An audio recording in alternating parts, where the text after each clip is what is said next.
For centuries, humanity has believed in a linear path of evolution, a slow, steady climb from primitive survival to modern innovation. But what if that story is incomplete? What if the turning points in our development weren't purely natural? Roughly 6 million years ago, an ancestor of modern apes rose to its feet, setting in motion a journey that would eventually lead to Homo sapiens. For hundreds of thousands of years, progress was glacial. We tamed fire, carved basic tools, and lived hand-to-mouth existences. Then, just 20,000 years ago, everything changed. In a span shorter than a blink in evolutionary terms, we went from hunter-gatherers to architects of vast megalithic temples, builders of empires, and eventually, explorers of space. How do we make sense of that? Some argue we can't, not with conventional science alone. This explosion of intelligence and innovation has led to alternative theories. One of the most provocative, that we had help from beings far more advanced than ourselves. Welcome to the world of the Anunnaki. They're more than myth. They're the center of a sprawling theory that suggests humanity's greatest leaps weren't entirely human. According to ancient Sumerian texts, these so-called gods came not from the heavens in a spiritual sense, but from the sky in the most literal way imaginable, another planet. And they didn't just visit, they stayed, they ruled, and perhaps most importantly, they altered us.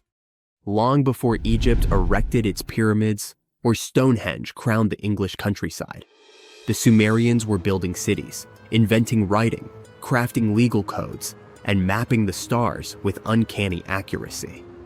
Their civilization bloomed in Mesopotamia nearly 7,000 years ago, and it left behind cuneiform tablets that continue to baffle and inspire. These records tell of beings called the Anunnaki, translated as those who came from heaven to earth. They introduced tools, language, agriculture, and even mathematics. But the texts also hint at a darker truth. These beings didn't just uplift humanity. They enslaved it. Why?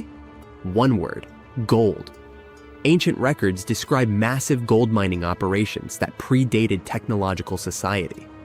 But here's the twist. To early humans, gold was worthless. It had no utility, no exchange value, no role in survival. Yet we dug for it with obsessive intensity.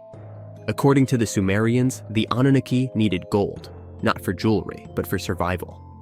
Their home planet, Nibiru, was dying. Its atmosphere was decaying, and gold particles, when dispersed in the air, could reflect solar radiation and purify environmental conditions. Earth had gold, lots of it. And so, the Anunnaki came. At first, they did the labor themselves, but mining Earth's crust was exhausting. Frustrated and desperate, they considered a more efficient solution: genetic engineering. If they could merge their DNA with that of early humans, they could create a workforce suited to the task, strong, obedient, and intelligent. Enki, one of the Anunnaki leaders, took the lead. Early experiments were monstrous, deformed hybrids that echo legends of giants, cyclops, and mythic beastlists. Many were destroyed, others abandoned. But eventually, success came. Using one of their own as a surrogate, they implanted a fertilized egg, part Anunnaki, part hominin. The result was a child named Adamu. Sound familiar? To many, Adamu is the precursor to the biblical Adam. The parallels between religious creation stories and Sumerian myth are too sharp to ignore. Created in our image, from clay, the Sumerians were telling a story that would echo through ages, morphing into sacred texts and oral traditions around the globe. Adamu and his descendants became laborers, building a society under Anunnaki rule. But something strange happened. These hybrids didn't just follow. They learned, they questioned, they grew in number and complexity. Eventually, they became us. Here's where the timeline warps. Homo sapiens have existed for over 300,000 years. Yet for most of that time, we were indistinguishable from animals in both behavior and cognition. Then, seemingly overnight, we developed art, architecture, religion, governance, and science. No smooth curve, just a spike. How? Some point to climate shifts or population booms, but others look to Nibiru. Modern astronomers have observed gravitational anomalies beyond Neptune, suggesting the presence of a massive unseen planet. Dubbed Planet 9 or Planet X, it eerily mirrors the Sumerian Nibiru, which they claimed had an elliptical orbit that brought it near Earth every 3,600 years. The timing of historical jumps in human development? It aligned suspiciously well. According to legend, as Nibiru approached Earth, the Anunnaki would return. Some think they never left. Others believe they're watching, waiting. What did they look like? Relics suggest beings 3-4 meters tall, with elongated skulls and high foreheads, features mimicked by ancient civilizations who bound the skulls of their elite. They wore ornate robes, had light skin, and luminous eyes. Their leader was Anu. His sons, Enki and Enlil, managed Earth's operations. The Anunnaki might have left behind more than just myths, hidden knowledge, lost technology, even genetic markers that still echo within our DNA. The idea is unsettling, yet alluring, that our creators may return, that we are not the pinnacle, but the product. And here's another twist. Some researchers argue that humans don't even belong here. In the book, Humans Are Not From Earth, anomalies in our biology are explored. Why are we uniquely vulnerable to sunlight? Why do we suffer chronic back pain? Why are childbirths so difficult? Every other species fits perfectly into Earth's environment. We arguably do not. Could it be because we're hybrids? Part Earth, part something else. From gold mines to rocket ships, from caves to satellites, our species has always been driven by something deep and inexplicable. Maybe it's curiosity, maybe ambition, or maybe, just maybe, it's a buried memory of where we came from and who made us. So next time you look up at the night sky, remember, the answers to humanity's origin may not lie beneath our feet, but far above our heads. And the Anunnaki, their story isn't over. It may be just beginning. The unanswered mysteries surrounding ancient civilizations have been a source of inspiration for many conspiracy theorists. In fact, some of these mysteries are so interesting that many of us either already believe them or would like to. One thing is for sure though, none of those thousands of conspiracy theories have ever been, what's the word? Oh yeah, classified. Or have they? We're all aware that the CIA has done some questionable things throughout history for the sake of national security, but you wouldn't expect a book to be both a national and international threat. The CIA recently declassified parts of a book that talks about lost ancient civilizations and the catastrophic events that made them vanish thousands of years ago. This mysterious book was written in 1963 by a guy named Chan Thomas, and it was going to be published by Emerson House in 1965 until the CIA got involved. For some mysterious reason, they classified the book, and it was never released to the public until recently. But here's where it gets interesting. The book was declassified in 2013 due to the Freedom of Information Act, but it wasn't released to the public until 2016, and what was released truly raises a few questions. The original version of this document was 284 pages long, but the PDF essay that was released was heavily censored, with just 57 pages, which makes it 1/5 of the whole document. The pages were edited before they were released to the public in such a way that you wouldn't even notice that the other pages were missing. Now, no one really knows why this book was classified in the first place, but it has some interesting content from what I've gathered. The author of the book had quite the imagination and a huge love for ancient civilizations. And even though what he had to say is very thought-provoking, some of it is just bizarre. He believes that our planet is locked into a never-ending cycle of pole shifts and Earth crust displacements that are responsible for the mass extinctions of many civilizations which existed more than 6,000 years ago, even before the Sumerians. He believed that these events caused more damage to the Earth than meteors, and he bases this theory on a few artifacts that exist around the world, but weren't really noticed until recently. But I'll get into that in a bit. Those mass extinctions that the book talks about include the end of the Ice Age, when huge 2-mile-thick ice sheets disappeared from northern Europe, Northern America, and Canada, and caused 100 species to go extinct. And here's how the author illustrates his hypothesis. He believes that there was a geomagnetic pole shift which caused catastrophic changes to both the atmosphere and the Earth's crust, resulting in the extinction of many civilizations over time. Now, even though the geomagnetic pole shift is a real thing, it doesn't just happen overnight. It happens really slowly, only about every few 100,000 years, according to scientists. But it's a bit more complicated than it sounds. It is a well-known fact that the North Pole is somewhere above Alaska, and the South Pole is close to the middle of Antarctica. Now, these are the geographic poles, and they'll always be north and south. However, the Earth's magnetic poles flipped a few 100,000 years ago. So if you had a compass, let's say 700,000 years ago, it would instead point south and show you the Antarctic. But the author of the book has a different theory. He believed that the flip of the north and south magnetic poles doesn't happen every few 100,000 years, but every 12,000 years, and that this flip occurs in just a few hours, causing a catastrophic apocalypse. He thinks this happens as a result of an explosion inside the Earth's core. This explosion causes the magnetic poles to flip, but it also causes the Earth's crust to move. According to the book, due to these catastrophic events, a lot of the Earth's continents that were submerged underwater rose above sea level in just a few hours. Now, here's where it gets interesting. The author also states that the Peruvian Andes were beneath the ocean before the last pole shift. And even though it seems far-fetched, since the Andes are approximately 22,000 feet above sea level, there was evidence to support that claim in the late 80s. Scientists found whale bones and fossils that are said to be millions of years old on top of the Andes and the Himalayan mountains. It's also suggested in the book that the deep freeze the Earth went through during the Younger Dryas event caused the Gulf Stream to be disrupted, and he points to some interesting evidence to support that theory.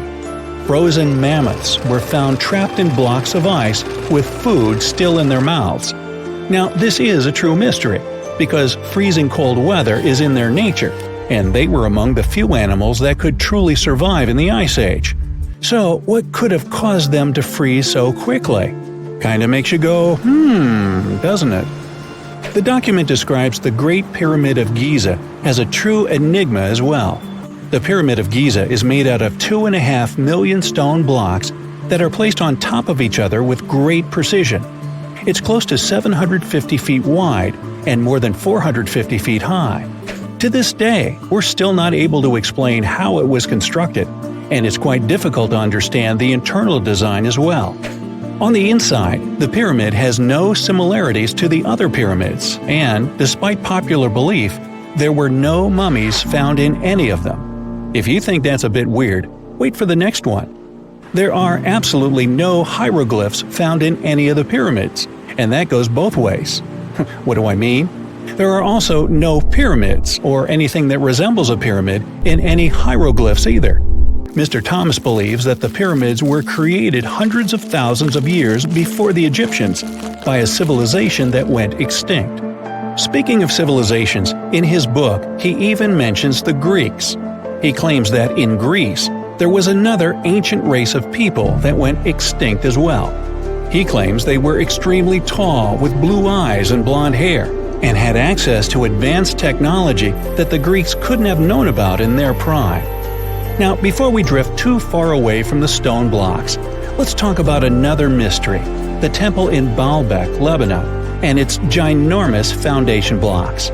Those stones, which make up the Heliopolis, were also used for the temple in Rome.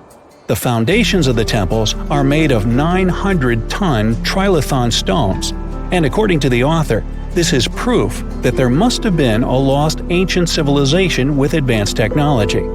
Now, most archaeologists claim that those stones were made by the Romans. However, there's no evidence to support that.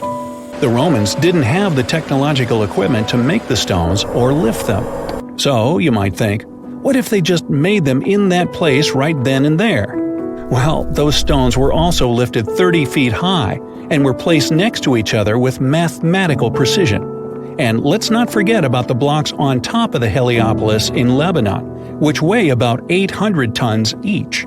But wait till you hear the next one. The Romans don't even credit themselves for these stones.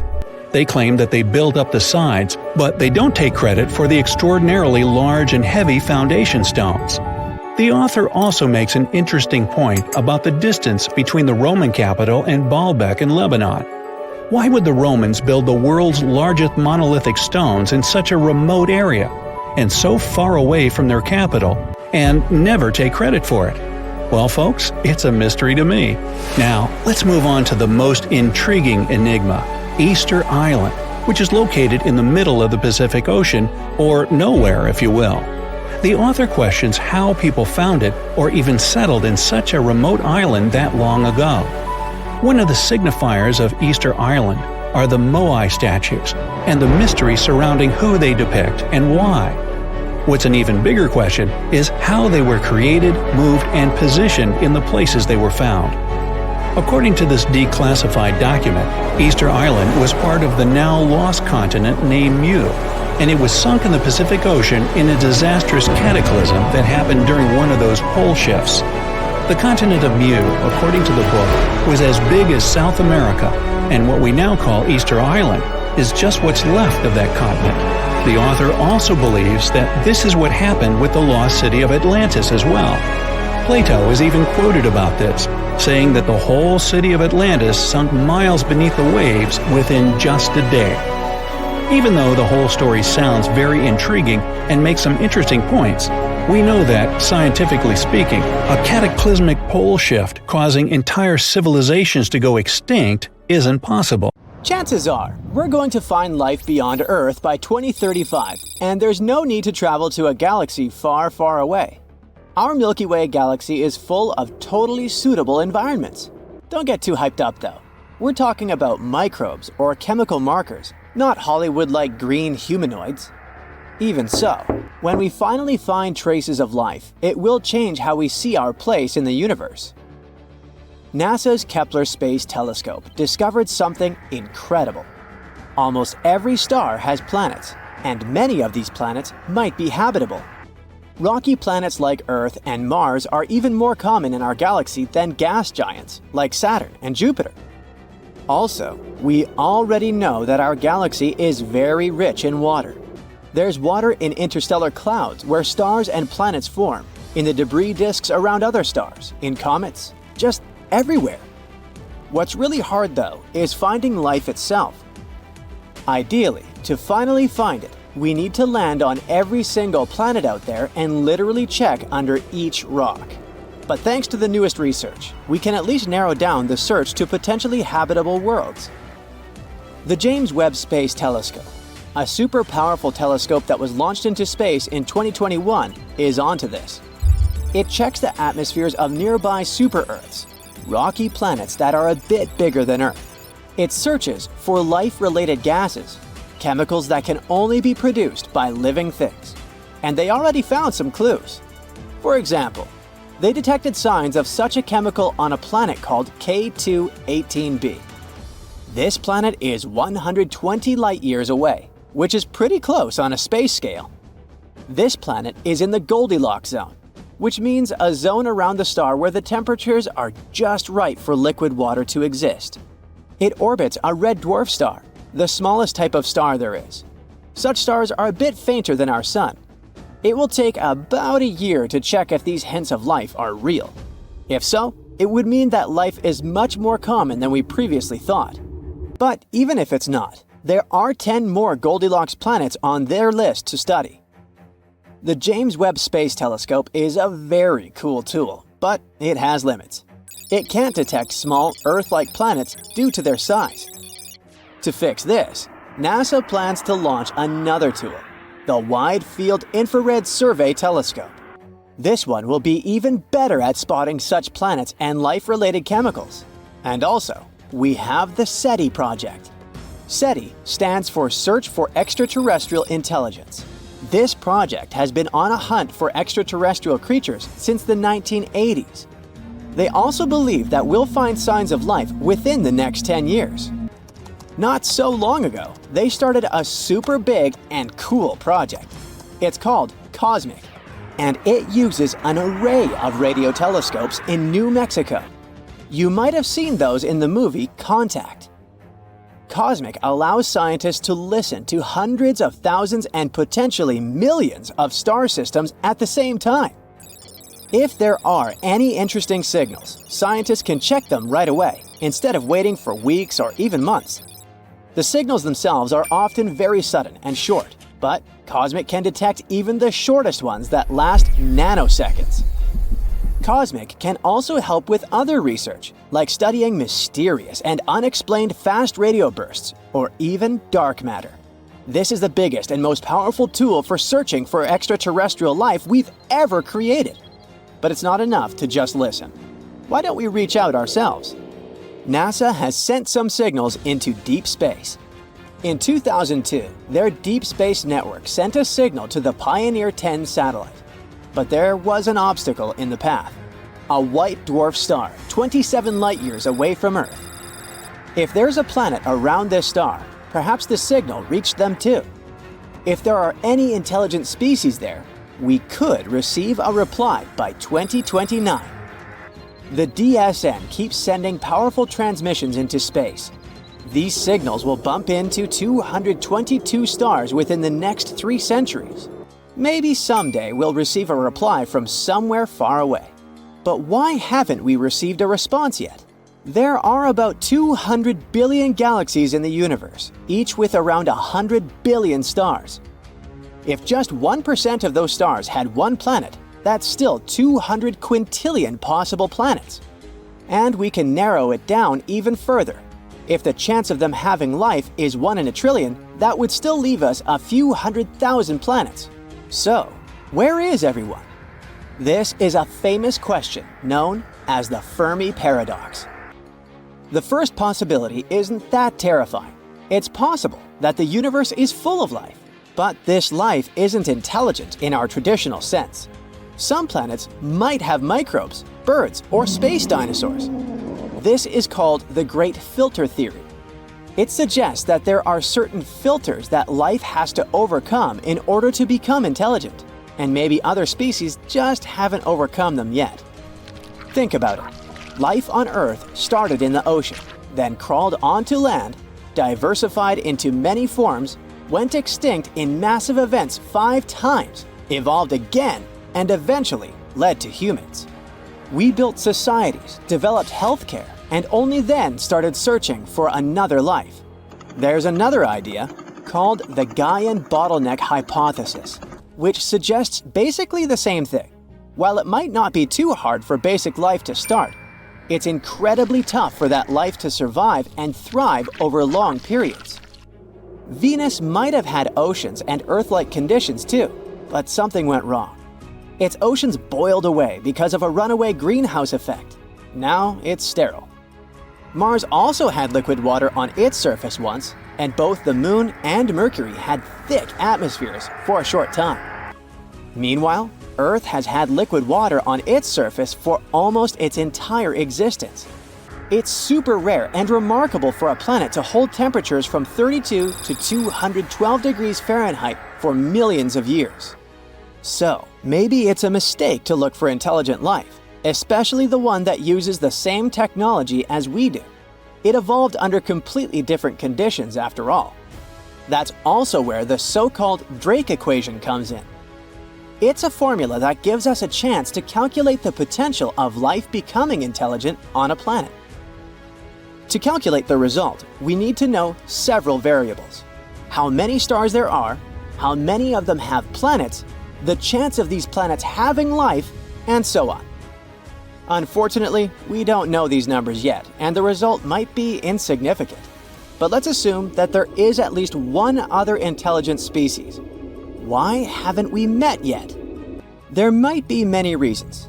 Maybe they don't think we're interesting enough, or maybe the problem is with us. Perhaps we keep missing their signals, or maybe we miss the entire species itself. The universe is insanely huge and ancient. It's over 14 billion years old.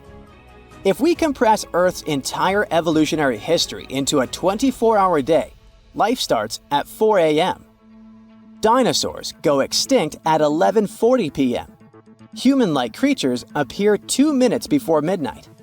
In this analogy, humans have existed for just 77 seconds, and our technology capable of detecting extraterrestrial life is even newer, less than a second.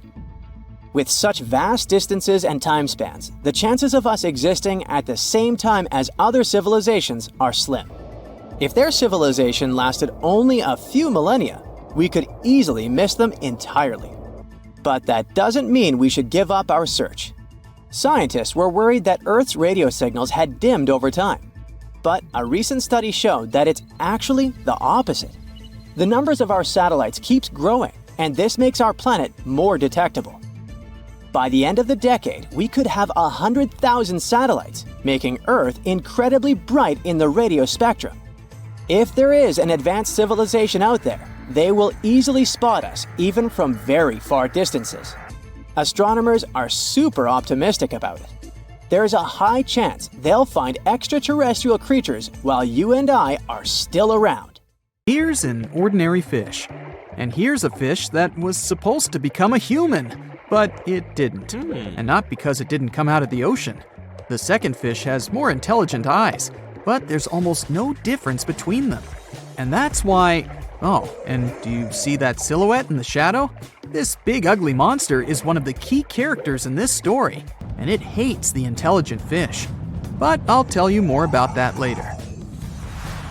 So, the ocean world is an eternal struggle for survival.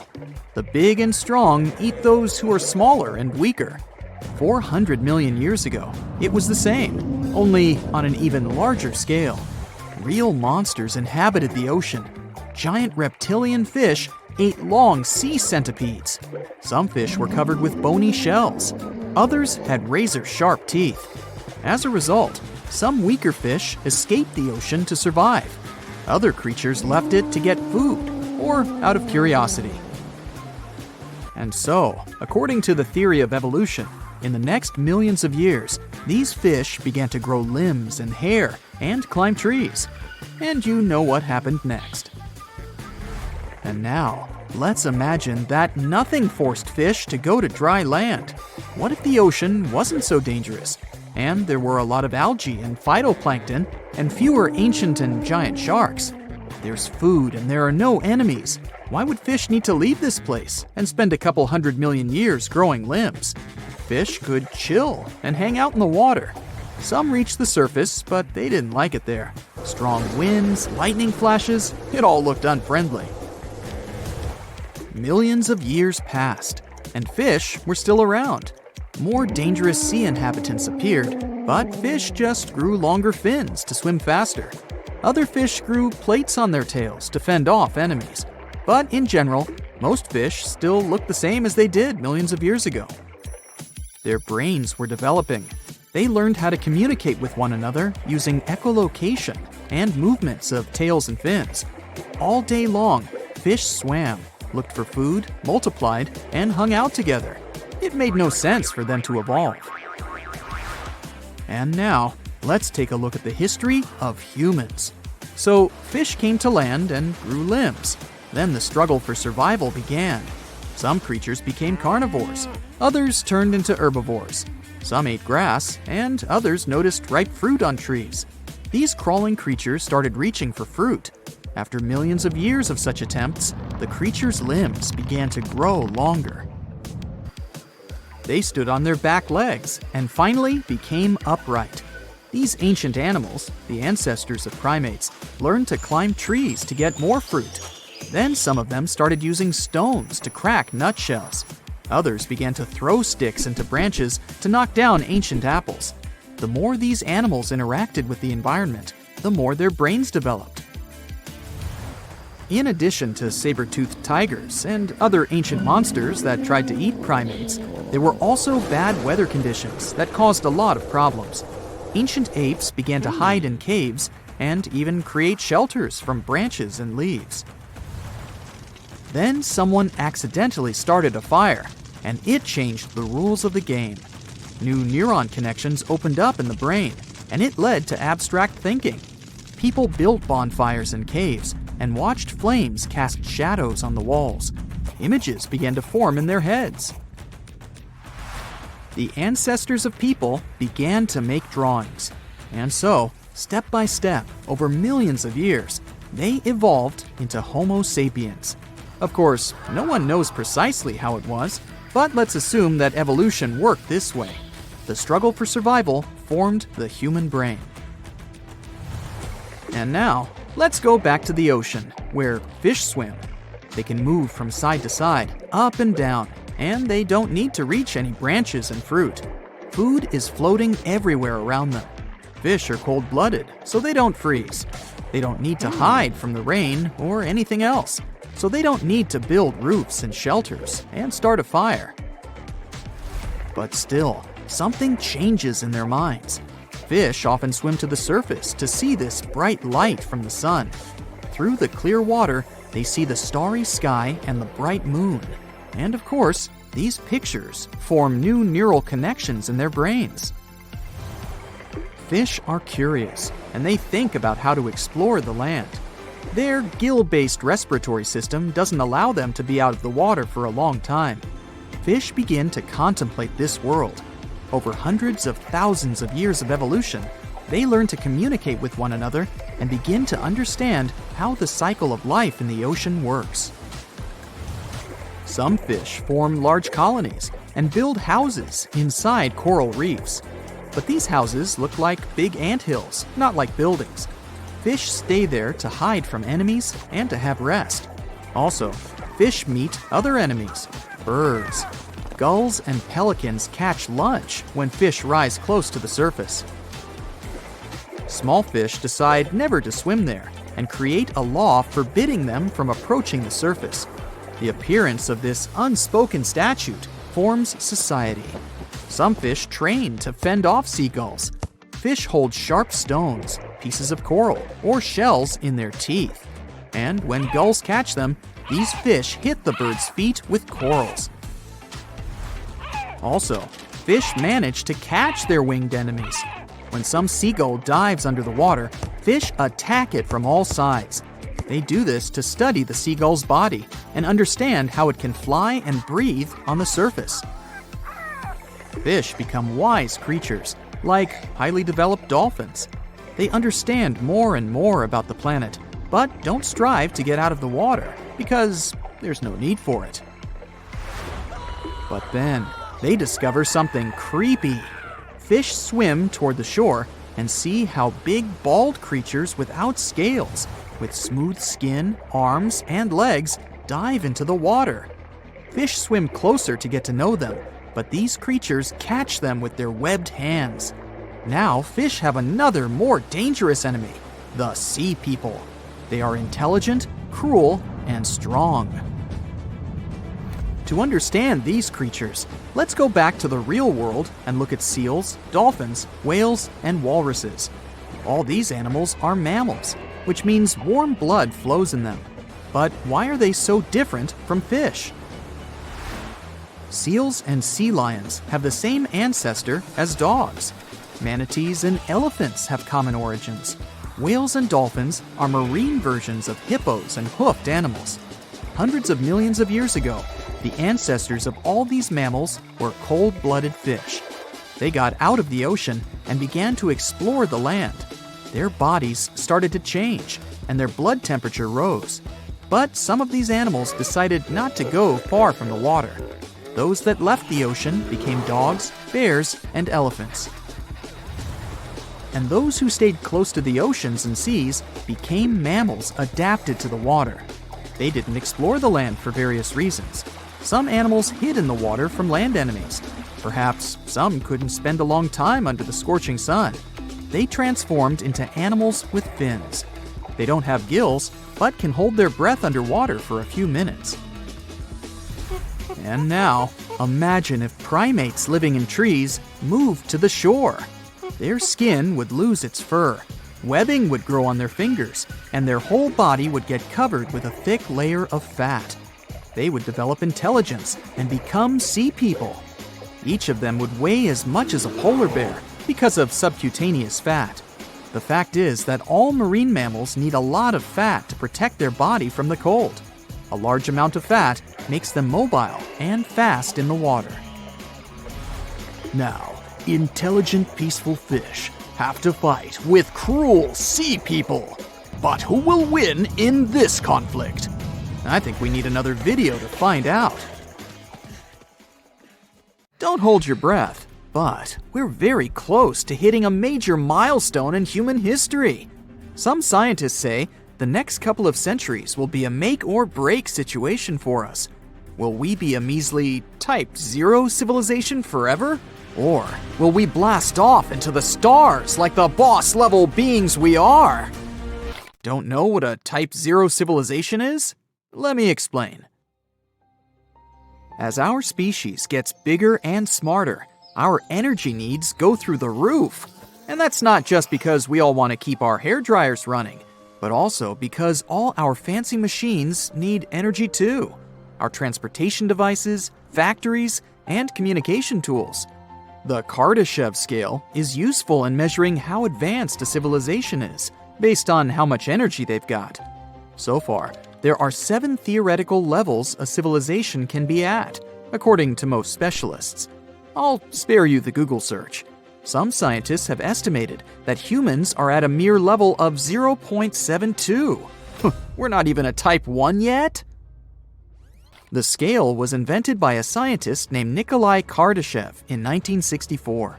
He created it to help look for signs of life in space through the signals it might give off. His scale has 3 main levels that show the amount of energy a civilization has access to. Over the years, other scientists added many more levels, which are even more advanced. This scale not only shows energy access, but also how much knowledge a civilization has. A Type 1 designation is when a species can gather and store all the energy from a nearby star to power its growing population. This means we need to increase our energy production 100,000 times to reach this status. Some scientists say we could reach Type 1 in 100 to 200 years. But for that, we would need to harness all the energy on Earth. It sounds amazing, but compared to what advanced societies with higher rankings can do, this is just a basic level of control. The next level of civilization is called Type 2. They can control their whole nearby star and use all of its energy. One way we might be able to do this one day is by building something called a Dyson sphere. I'll spare you the technical details, but it's like a giant ball that goes around a star and collects all its energy, then sends it back to the planet it came from. With this much energy, nothing in science could destroy a Type 2 civilization. If humans became a Type 2 and a moon-sized object was headed toward Earth, we could just vaporize it, or even move Jupiter to block it. Type 3 civilizations become energy experts and can travel through the galaxy. Humans who evolve into this type may look very different from us, like machines with both biological and robotic parts. They might even look down on regular humans.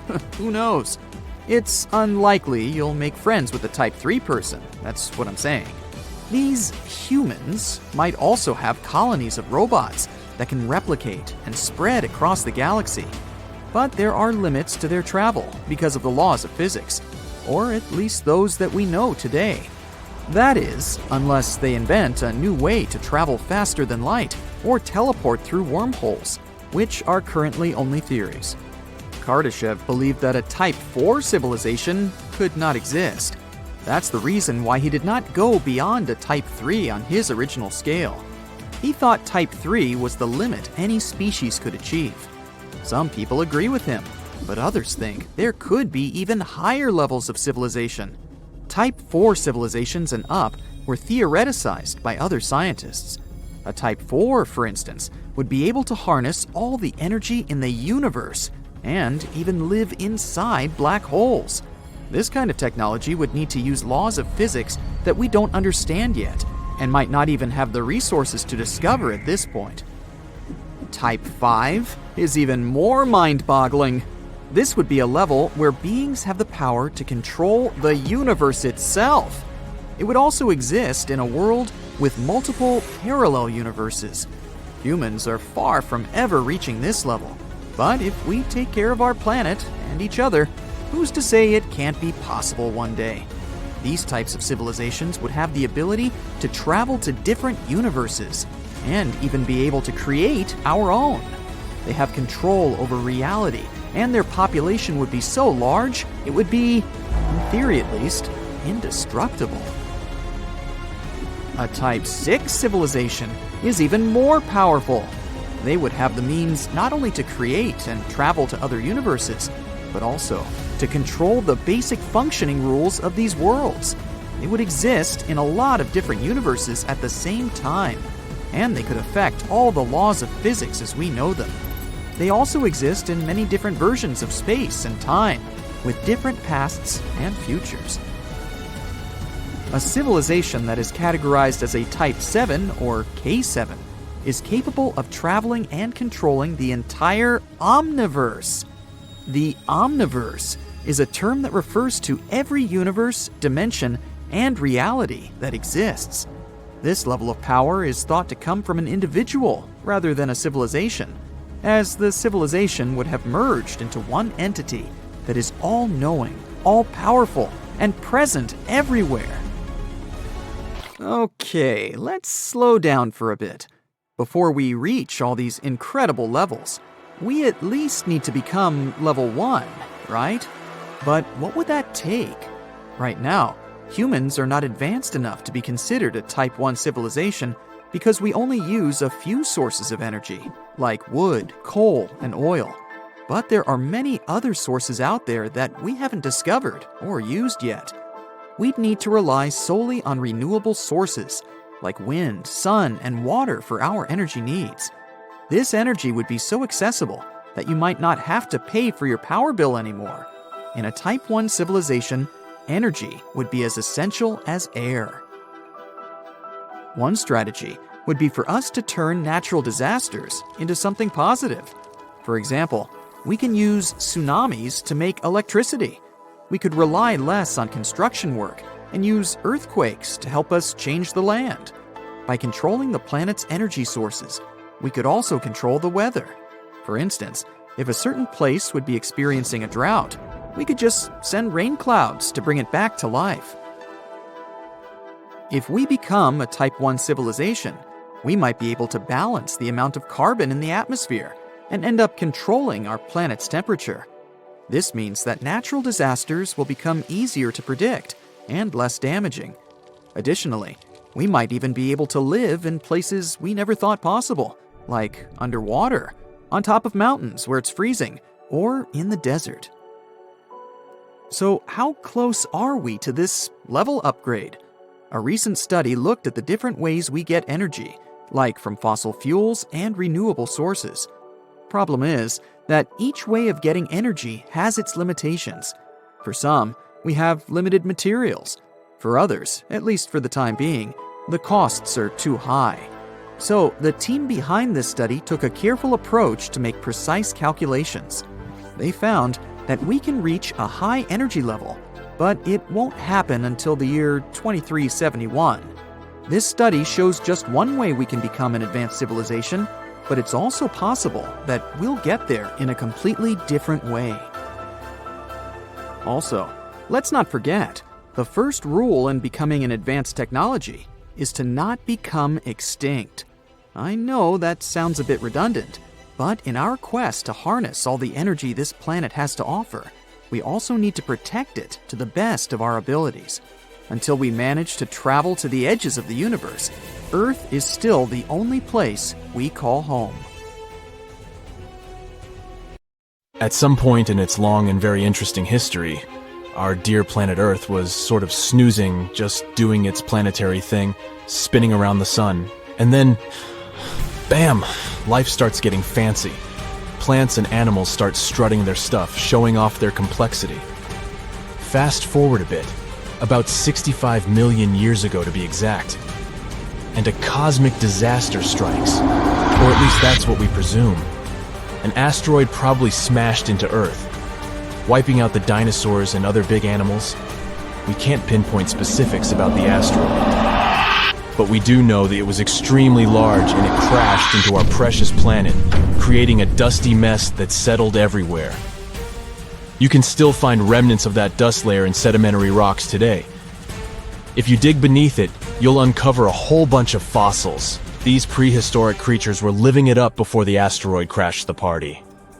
Think of it as the planet going on a cleaning spree, leaving a bunch of empty spaces waiting to be filled. And guess who took the opportunity? Mammals! These furry little critters were the ones to rise to fame. But why is it that this disaster became such a great opportunity for mammals? It's pretty simple, actually. With no big bullies around, they grew, multiplied, and had a population expanse. All kinds of mammals joined to fill in the blanks. Primates, rodents, basically, the whole furry gang. We're talking about placental mammals, marsupials, and even egg-laying mammals, adding some serious variety to the mix. We like to think of primates as our closest relatives here on Earth. What's their story? Well, around 63 million years ago, just a couple of million years after the dinosaurs' final dance, the primates decided it was time for a family reunion. They split into two groups, the dry-nosed primates, who became the cool monkeys and apes we know today, and the wet-nosed primates, who went off to become lemurs and aye-ayes, hey-hays. The fun didn't stop there. About 58 million years ago, the dry-nosed primates began their own little mission. One special guest called the Tarsier, arrived on the scene, featuring big eyes that were perfect for late-night shenanigans. This Tarsier took a different path from its primate relatives, embracing its unique niche and evolving separately. To this day, the Tarsier is the only primate that feeds exclusively on meat. These little guys have a taste for insects, small birds, rodents, and even lizards. But that's not all that makes them unique. Their eyes are twice the size of their brains. Also, their heads can do a full 180-degree spin, just like an owl. Because of their features, the Tarsiers are the true kings and queens of the night. With their superpower of ultrasonic tracking, they can spot their prey instantly. Plus, their legs and feet are like springs ready to launch them into action. They've got this special ankle bone called the tarsus, which gives them those epic leaping skills. Hence the name, if you were wondering. But let's leave these little critters to rest and get back to our story, shall we? About 55 million years ago, the Earth cranked up the heat, literally. This sudden hot pod was a bit too much for many deep ocean dwellers and plants to handle, and they bid their farewells. But hey, every goodbye is an opportunity for something new, right? The oceanic mammals known as cetaceans, saw their chance and took it. They splashed into those empty niches, becoming the rulers of the sea. In this category of creatures, you can find the blue whale and the dolphin. A special primate guest made an appearance around 47 million years ago. Scientists now affectionately call the fossil of such a creature Ida. This little wonder caused quite a stir. Initially hailed as the missing link in human evolution. But here's the hilarious part.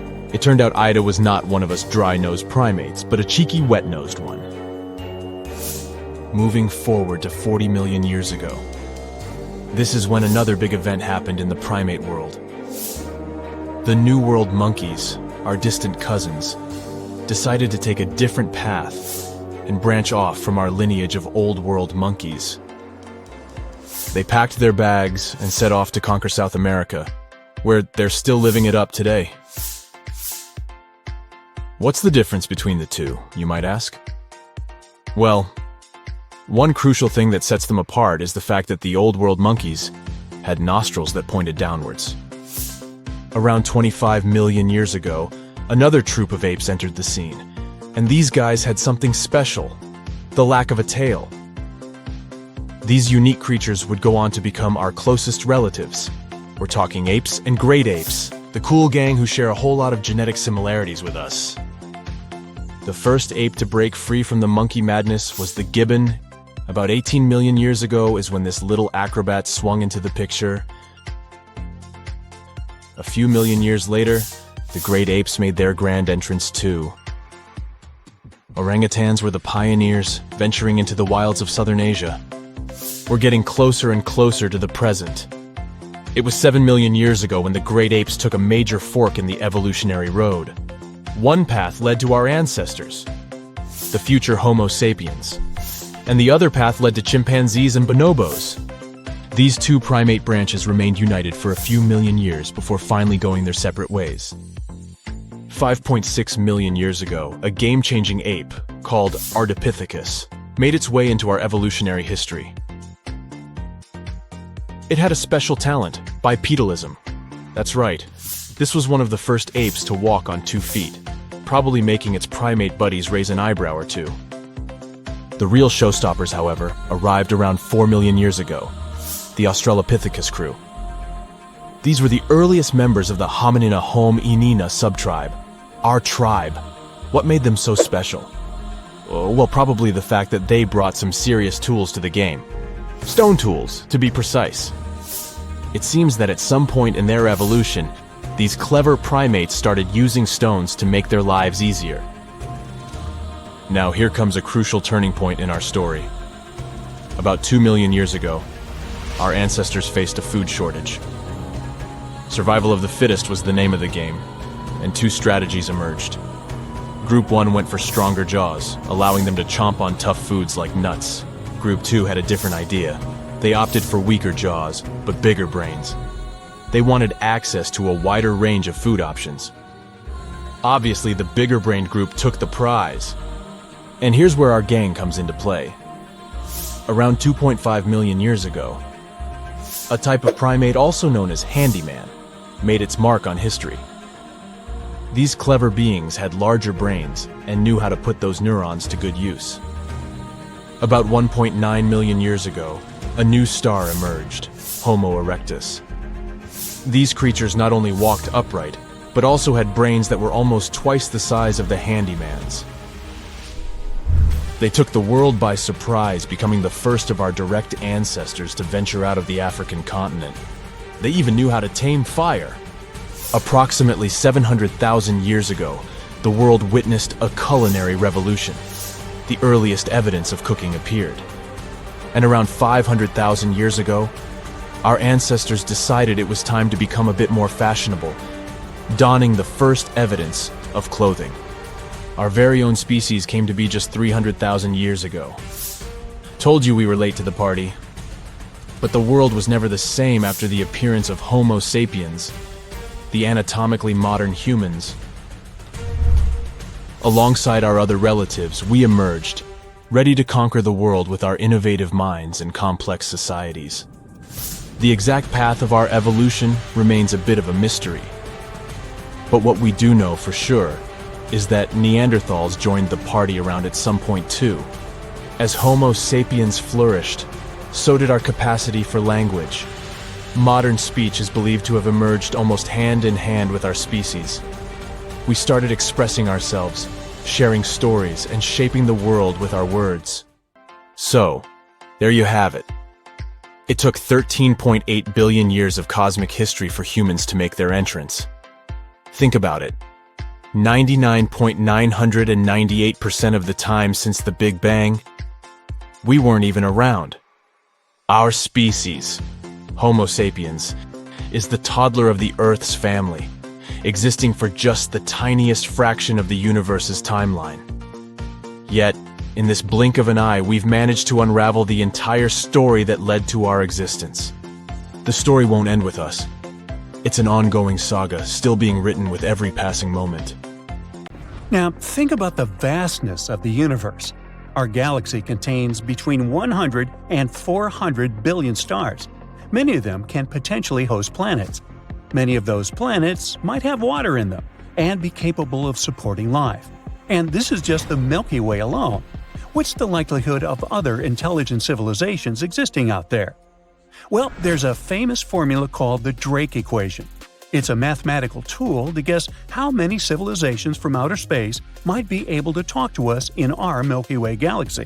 It was made by a scientist named Frank Drake in 1961. Here are the variables in it.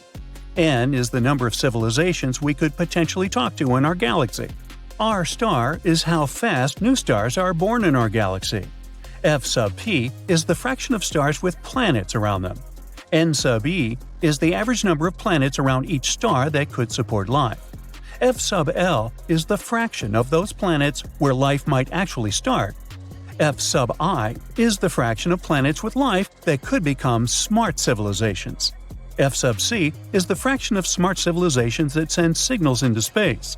And L is how long those civilizations keep sending signals. Of course, we won't get an exact number like this. It's more like an educated guess, and we don't have any answer to that. But based on at least some information we know, there might be around 100 million worlds where life should have evolved. But if that's the case, then why haven't we met or heard from anyone? This is called the Fermi paradox. It's named after the famous physicist Enrico Fermi. He asked a simple but very important question: where is everybody? Our universe should be filled with chatty extraterrestrial beings, advanced civilizations, and spaceships zipping around. Yet, when we look up at the night sky or listen with our radio telescopes and antennas, it's eerily quiet. All we get is the so-called Great Silence of the universe. Scientists from Oxford University's Future of Humanity Institute are trying to answer this question. And they're not the only ones. A group called METI, for Messaging Extraterrestrial Intelligence, organized a workshop in Paris in 2019 to explore this mystery. The workshop brought together experts from various fields, like astrophysics, biology, psychology, and so on. One of the ideas discussed is called the zoo hypothesis. It suggests that perhaps other civilizations do exist, but they're simply not broadcasting their presence. Maybe they know that making direct contact with us could be risky for both sides.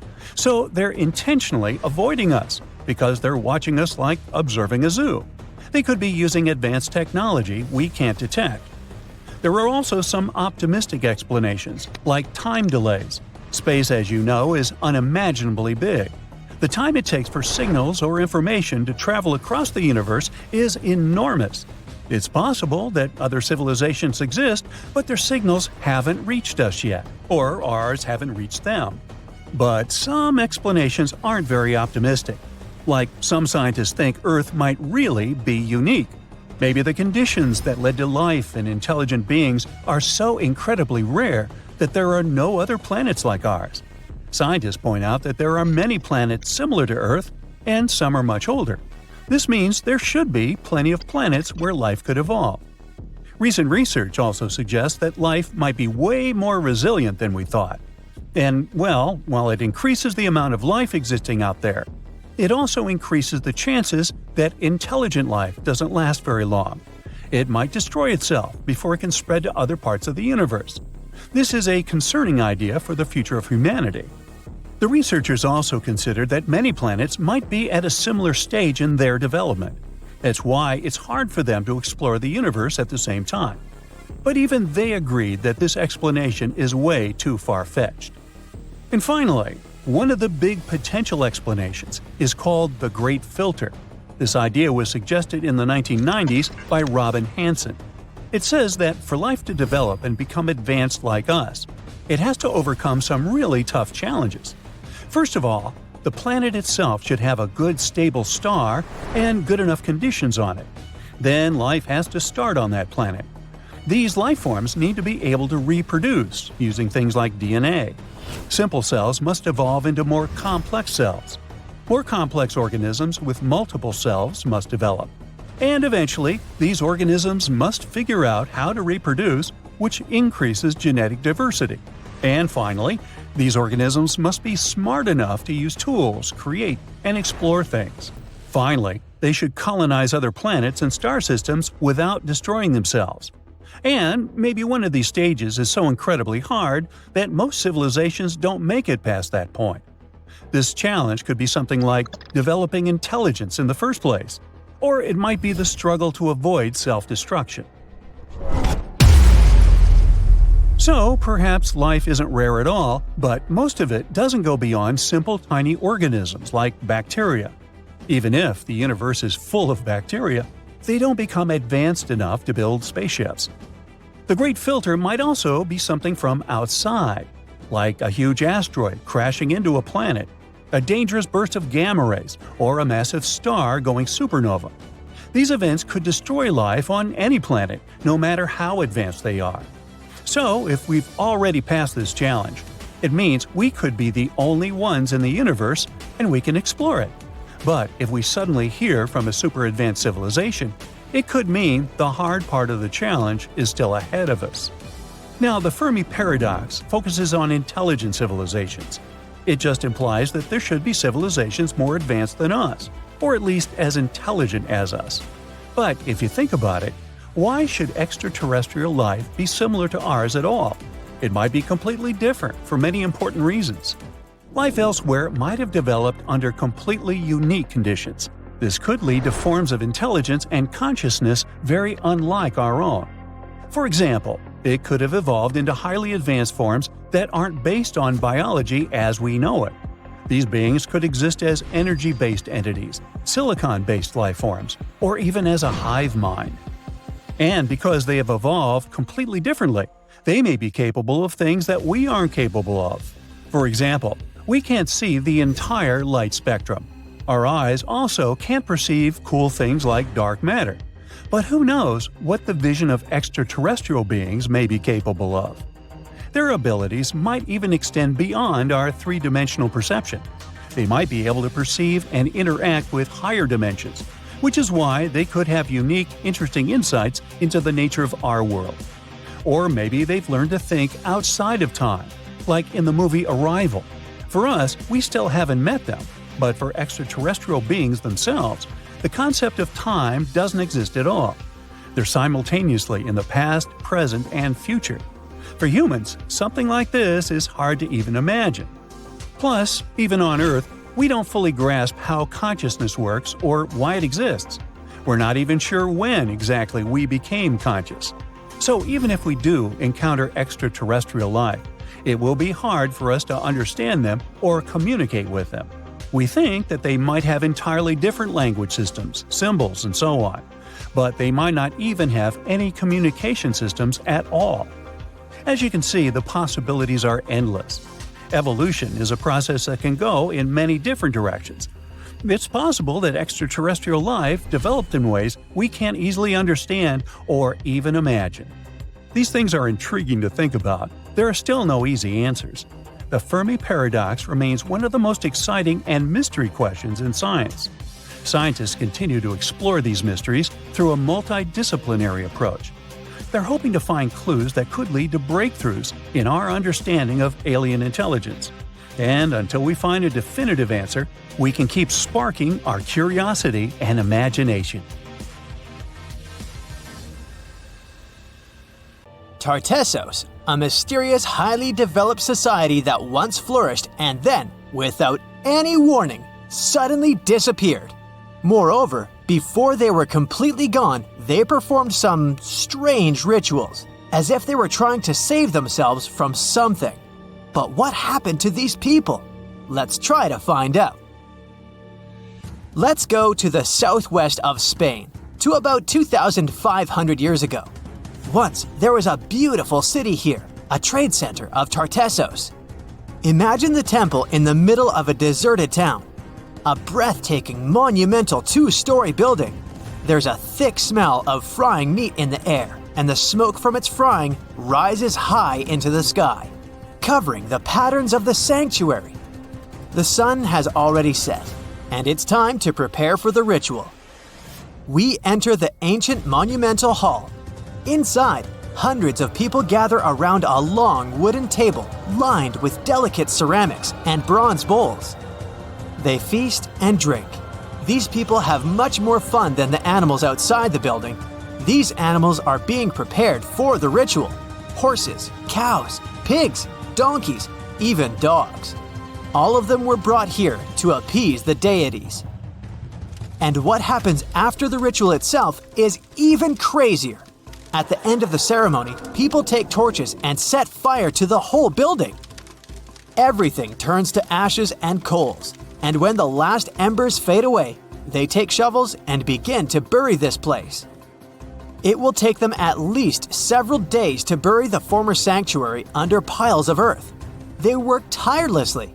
In some places, the thickness of the layers of mud and clay will reach almost 14 feet. And then these people, the last known Tartessians, just leave this place and disappear from our world forever. But what just happened? Why did they even do all this? Let's start from the beginning. Tartesos was first mentioned in Greek and Roman texts thousands of years ago, but for a long time, we had no idea what it even was. All the descriptions were contradictory and confusing. Some archaeologists thought that Tartesos was a kind of seaport. Others thought that it was a river or a water reservoir. They even said this place could be connected with the mystical Atlantis.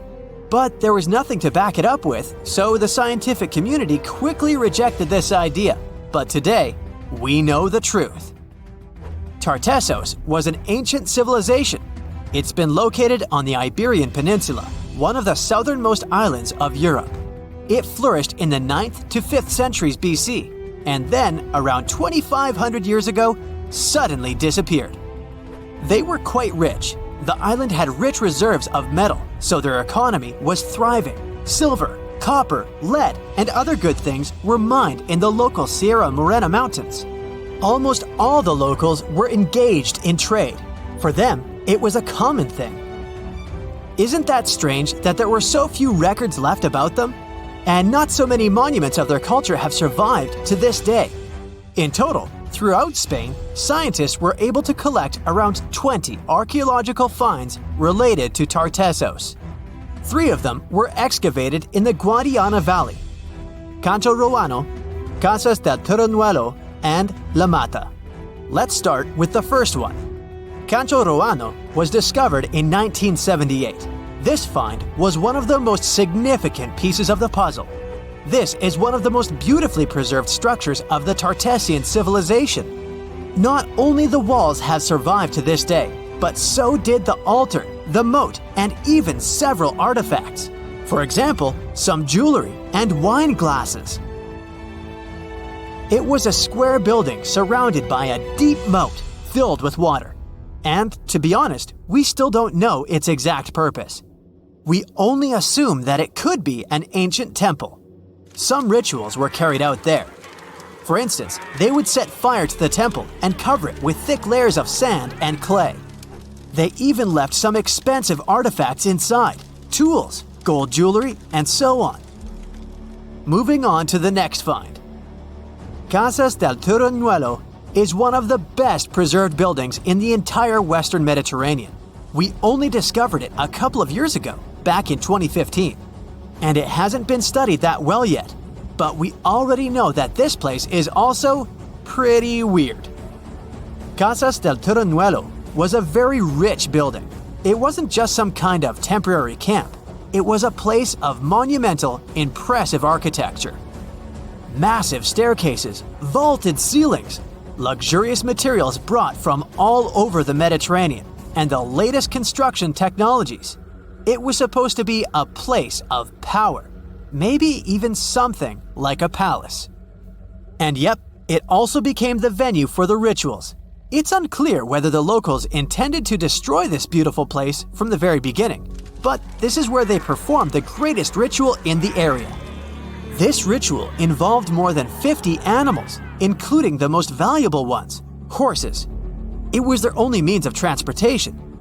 The fact that these people gave away their horses may indicate that they planned to stay here for some time.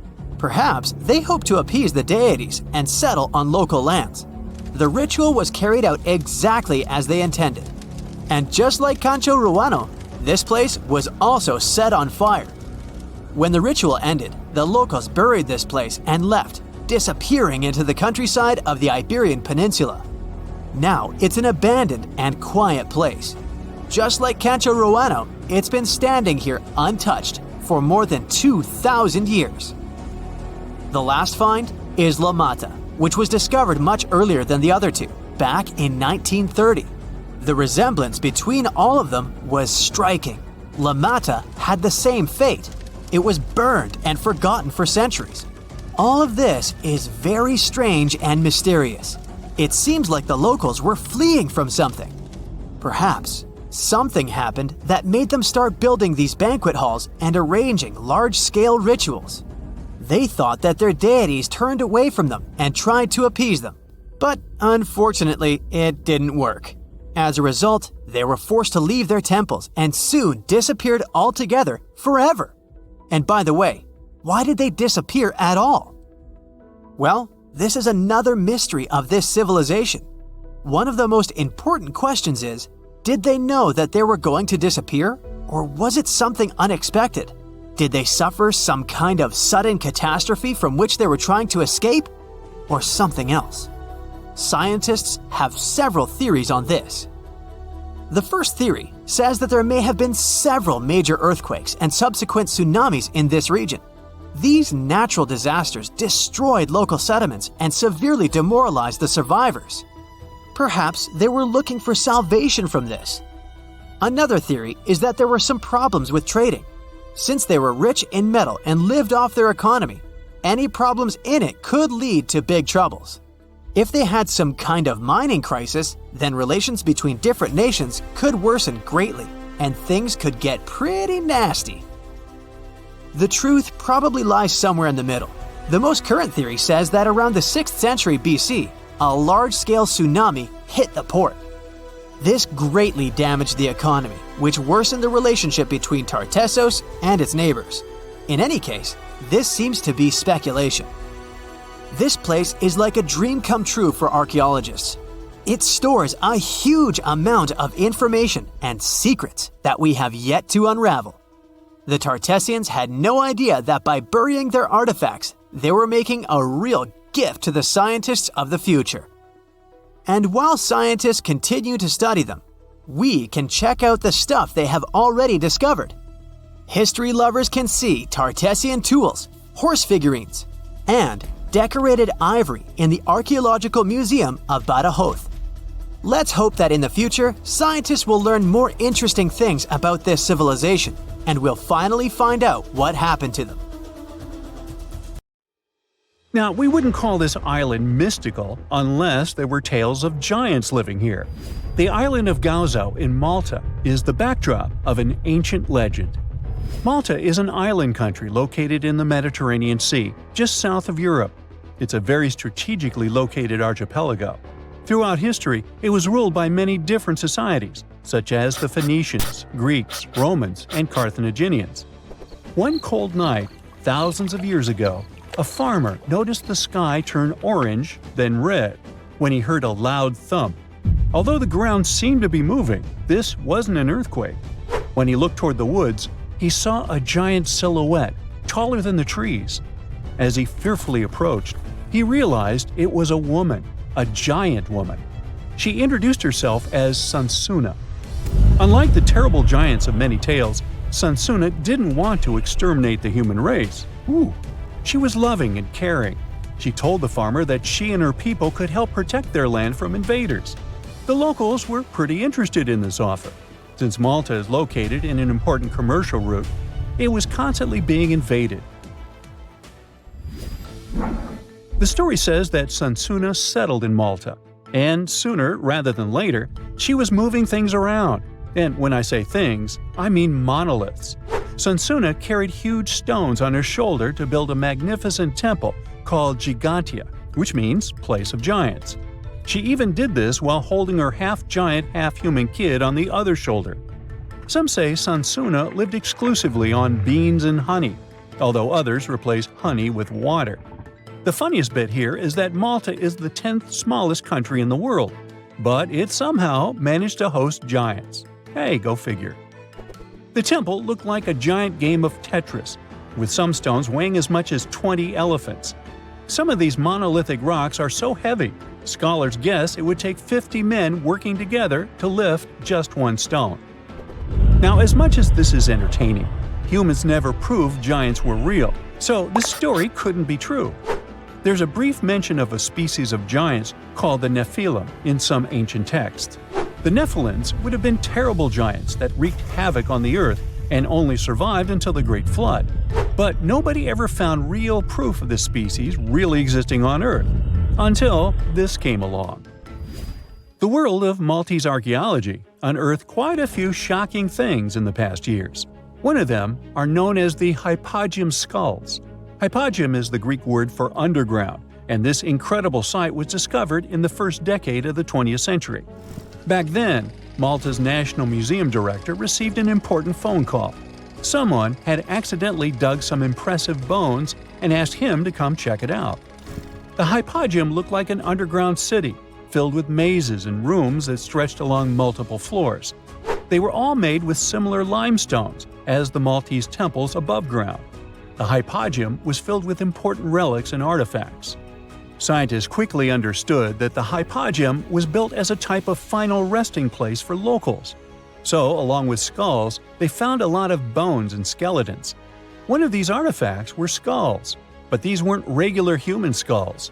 Rather, they were of the elongated type. To make matters worse, these skulls were hidden from the public for years. People started to talk and created a bunch of theories behind it. The truth is that this discovery was a turning point for Maltese archaeology, although scientists didn't know what to do with it. Some wondered if these skulls were natural or manipulated, since they knew some cultures in the world used head binds to alter their skulls. Other scientists threw in the hypothesis of little gray people or even the legendary giants. Some say that the elongated skulls could have been sculptures that worshipped otherworldly deities. There was no way to confirm any of these theories. So the question remained: who were the builders of Malta's megalithic temples? Now let's take a look at what scientists know. The Maltese megalithic temples have been standing strong since 3500 BCE, which is even older than the pyramids of Egypt. The main dilemma here is that these temples were built even before we invented writing, yet they required advanced technological skills to exist. The Gigantea Temple seems too absurd to have been built by humans. The South Temple has a corridor with 4 oval rooms on the sides, looking like a big shamrock leaf. In one of these rooms, scientists found altars decorated with spiral patterns.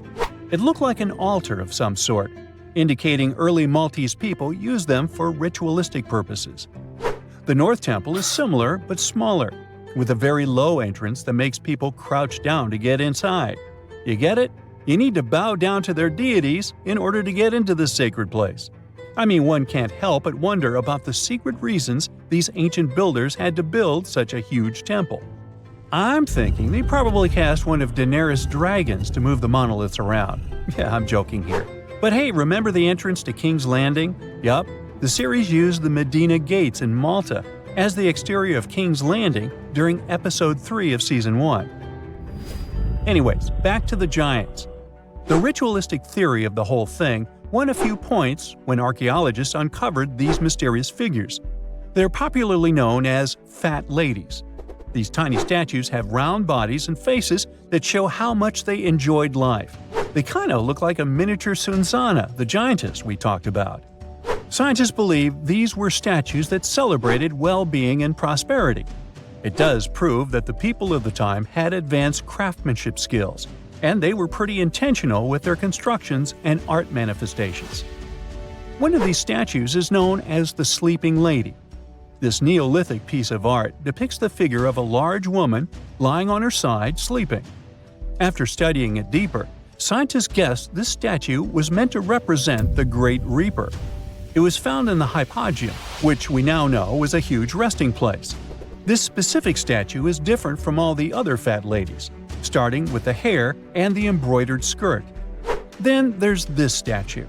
This is supposed to represent an 8-foot-tall woman and the rim of her skirt. She was discovered in the most unusual of ways. A farmer was trying to plow his field, but he kept hitting large blocks of stone. All the way back in 1915, the farmer called Malta's National Museum director and asked him to come check it out. Some think this is all the proof you need to confirm that Sunsana was real. Others aren't all that sure. But that's not all. The place where this giant statue was buried revealed one of Malta's most impressive archaeological sites, the Tartessian temples. The temples were made from limestone blocks.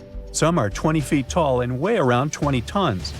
Zamet, the museum director, kept digging and discovered multiple sites made of megalithic stones, all of them supposedly built by Stone Age farmers, all stranded on a remote island in the Mediterranean Sea thousands of years ago.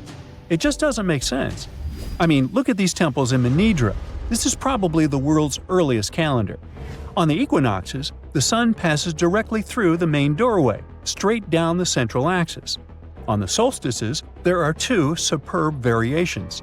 During the summer solstice, the rays fall on the edge of the megalith to the left of the doorway, and during the winter, the rays fall to the right side of the doorway. It's astronomical precision at its finest. And what about the structures in the Hall Tartessian that we've already talked about? This complex is the oldest one in all of Malta. It was built with the purpose of doing animal offerings to deities. Scientists confirm this by unearthing numerous animal bones buried in the soil. They also found a great collection of spirals, indicating that the locals also used this temple for ritualistic purposes. Overall, there are 7 megalithic temples in Malta, each more impressive than the other. Scholars keep on digging to see if they can uncover the truth, much like researchers do with the pyramids of Egypt, the lost Mayan cities in the Americas, and other sites. You're walking down the street. You see a strange-looking antique shop called Ageless Trinkets of Mr. Bright. You're curious, so you enter there. You take a look at all the weird stuff. Suddenly, an old folded parchment paper catches your attention.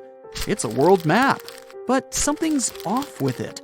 Instead of showing the countries as you know them, it shows the locations of 4 mythical lost worlds and civilizations. Mr. Bright, the shop owner, comes next to you after realizing your shock. This map won't let you find these places or anything, but I can explain to you the legends behind them if you want, he says. Let me begin with Atlantis. You might know it as Aquaman's underwater kingdom, but Atlantis, the fictional island, was actually first introduced in 2 of Plato's works. According to him, Atlantis was a highly advanced civilization that existed about 9,000 years before his own time, and its story had been passed down by poets, authors, and others.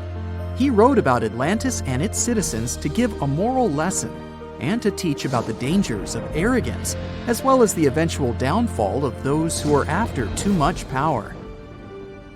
In his dialogues, Plato stated that Atlantis was a great and powerful empire that was respected in all parts of the world.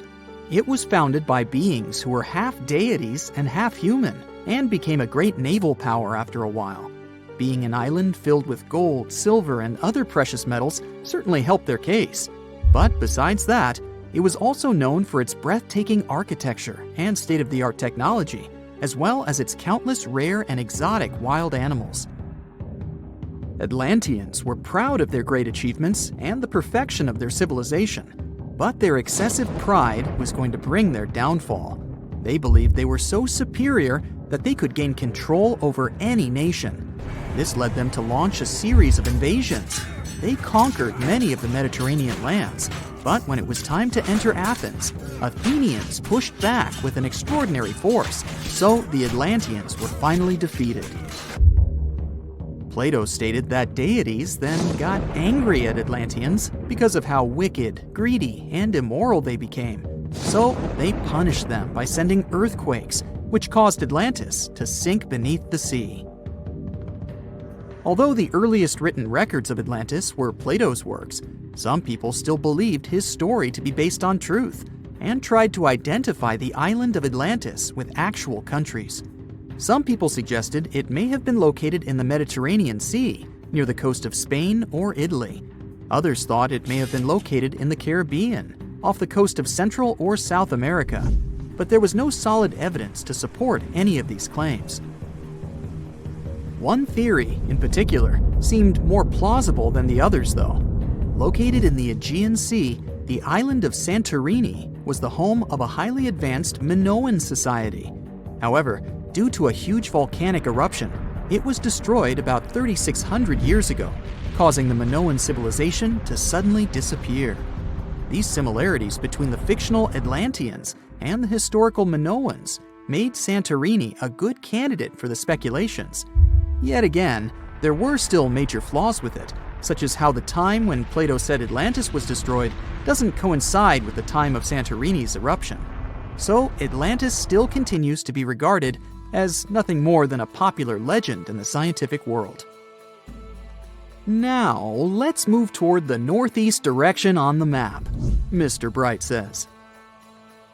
According to Celtic Breton mythology, there once was a magnificent city called Ys, also known as Caris, that towered over Douarnenez Bay in France's Brittany region. It was the most wealthy city in the entire Atlantic. It was especially famous for its beautiful gardens and buildings, and its citizens were all living comfortably and happily there. Dahut, who was King Gradlon's daughter in Breton legends and literature, had a deep love for the sea. She begged her father to build a city at the edge of the sea, and that is how the city of Ys was established. Little did she know that she would be the one responsible for the destruction of her father's beloved gift. You see, since the city was surrounded by the sea, it needed to be protected by a dike equipped with floodgates, and these gates could only be opened at low tide. And the only one who had the keys to these gates was the king himself. One day, a handsome red knight arrived at the city, but couldn't pass the gates. Dahut was so taken by him that she wanted to let him in. She knew that her father was the keeper of the only key to the city, so she sneaked into his room and stole it from him. Then she gave it to the Red Knight so that he could enter the city and they could be together.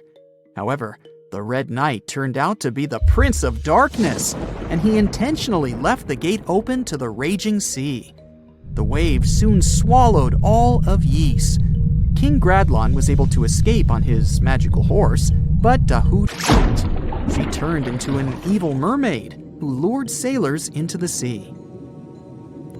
Today, if you go to Quimper, a city in Brittany, northwest France, you can find the statue of King Gradlon riding on his horse. Although the city of Ys is a legend, Brittany coast locals believe that on the days when the waters are calm, you can still hear the tolls of the city bells deep under the sea, if you listen carefully. Mr. Bright then points at the Indian Ocean on the map and says, "Now, have you heard about Lemuria?" Back in the mid-1800s, a few scientists suggested that there was once a continent that existed in the Indian Ocean, somewhere close to the south of modern-day Sri Lanka. The first one to popularize this theory was the British lawyer and zoologist Philip Lutley Sclater. In his paper, The Mammals of Madagascar, he stated that he found lemur fossils in India, and not in Africa. However, this discovery was extremely shocking to him because of the fact that lemurs' original homeland, Madagascar, is much closer to Africa. He proposed that this was possible only if some larger continent connected the two once. He stated that this continent must have eventually sunk to the ocean floor. He then named it Lemuria, and hence the theory was born. People who came after Sclater took his theory a step further and thought that Lemuria was also the home of an extinct race of humans called Lemurians, who had 4 arms and enormous bodies, and were also the ancestors of modern-day humans, as well as lemurs. Of course, as new scientific discoveries were made on plate tectonics, evolution, and the study of DNA, the theories regarding the fictional continent called Lemuria were debunked. The last fictional land on the map is Agartha, Mr. Bright says. Taking its roots from Eastern mysticism, one legend says there's a kingdom called Agartha that is located deep beneath the surface of the earth. It's where all 4 corners of the world are connected by paths and tunnels. It is said that there's a secret entrance into Agartha hidden in the Gobi Desert, and it's built by Agarthans themselves using advanced technology that can't be detected by us, the surface folks.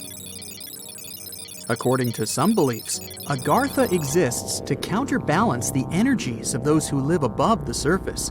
While we live in a state of rush and heightened emotions, this world beneath us is the total opposite. Some even say that those who escaped Atlantis fled here to continue their lives inside the Earth's core. And yet, others think it's actually a land that's crawling with all kinds of monsters. But there's no need to be scared, since modern science proved Earth's core is not actually hollow and is a solid hot iron ball. So you can cancel your journey plans to the center of the Earth if you've made any. Thanks, Mr. Bright. Strange and amazing items are discovered often, but figuring out what our ancestors were up to is pretty tough. Especially when all you have are just some rusty cups and cave drawings. It's no surprise that even the experts in lab coats sometimes make mistakes. But it's not just about dusty plates and huge stones. Sometimes there's even humans with large heads. So grab your digging tools and let's travel back to ancient times to explore incredible societies that even scientists can't fully explain. Sardinia may look idyllic now, but I'm not gonna lie, I wouldn't fancy visiting it 3,000 years ago. Rumor has it, terrible giants roamed around this island back then. People even talk about finding human skeletons over 13 feet tall there, although nobody's ever shown anything to prove it. But the stories will make you wonder because some weird stuff has definitely happened. In 1974, over 5,000 pieces of broken stone artifacts were found in a part of the island called Monte Prama, but instead of being displayed in a museum, they were locked up in an underground vault for about 30 years. Sounds a bit suspicious, doesn't it? When they were finally displaced in 2005, scientists put the pieces together to find statues of 38 giant men standing 8 feet tall. Not quite as tall as the legendary skeletons, but still pretty huge. It's thought these statues were made by the Nuragic people, who lived on the island a long time ago. Besides giant statues, they also built over 8,000 massive stone buildings. Perhaps Nuragic weren't giants themselves, but they definitely liked their things big. I do too. I like a big number of likes on our videos. That would be pretty great. Thank you if you liked this and subscribed. Now back to the video. You and I are pretty smart, but we might not be the smartest humans ever. Actually, we might not even be the smartest species. Since 1913, some skull fossils found in South Africa have hinted at a possibly smarter contender called Boskop Man. This human-like species might have lived as recently as 10,000 years ago. Their skull suggests they had really big heads, which means their brains could have been 30% bigger than ours. Wow! Their average IQ could have been around 149, making them among the smartest 0.05% of people today. But if a Boskop Brainiac was so much smarter, why are they not around and we are? Well, bigger isn't always better, you know. Our brains are a lot bigger than our ape relatives, mainly in the prefrontal cortex. This part helps with high-level tasks like making decisions, remembering things short-term, and being aware of ourselves. The parts of the brain that handle our senses and movements haven't really grown much. So, maybe the Boskops spent too much time dwelling on the past rather than doing practical things like hunting. But this is all just guessing. We really don't know what happened to these clever cousins of ours. Some people even argue that Boskops weren't any different from us, with the only evidence being parts of skulls. The jungle is huge. Did you know the Amazon rainforest is home to about 30% of all the world's plant and animal species? That's impressive. However, the history of one native species, humans, has long puzzled scientists. The mysterious Kasarabe people lived here for hundreds of years and then vanished around 1400 AD. People thought the Amazon only had a few scattered tribes, but recently we discovered big, unusual shapes in the ground called geoglyphs. These might look like simple shallow ditches, but they're actually the remains of a vast civilization that spread over 5,000 square miles and includes about 450 markings, some as wide as 1,300 feet. That's insane! They likely contained ceremonial buildings and could have hosted up to 1 million people as recently as 550 years ago. Thanks to new technology like LiDAR, which uses a safe laser to map the forest without harming it, we can explore deeper. In 2019, some scans showed miles of raised roads and pathways and even pyramids over 70 feet tall. They found 26 separate settlements, 2 of which were at least 250 acres each. Damn, that's like 330 soccer fields. It's not certain what happened to the Kasarabi people. Maybe European conquistadors drove them out. Maybe the most baffling ancient civilization is one we've never actually found a trace of. Yep, I'm talking about Atlantis, the grand city that supposedly sank into the ocean. The first mentions of Atlantis come from the ancient Greek philosopher Plato, who talked about a great city near the Strait of Gibraltar. But for ages, everyone just thought Plato made up Atlantis as a perfect version of his own Athens. So why, about 12,000 years after it supposedly vanished, do we still wonder if it might be real? Well, in the 19th century, U.S. Congressman Ignatius Donnelly wrote a book giving 13 reasons why he thought Atlantis was more than just a myth. Then, in 1965, some folks thought they actually found Atlantis when they discovered the Richat structure, a massive 25-mile-wide dome in Mauritania, Africa. It's so big that you can see the whole thing from space. 2 astronauts flying over the Sahara Desert spotted this giant eye staring back at them and thought they'd made the discovery of a lifetime.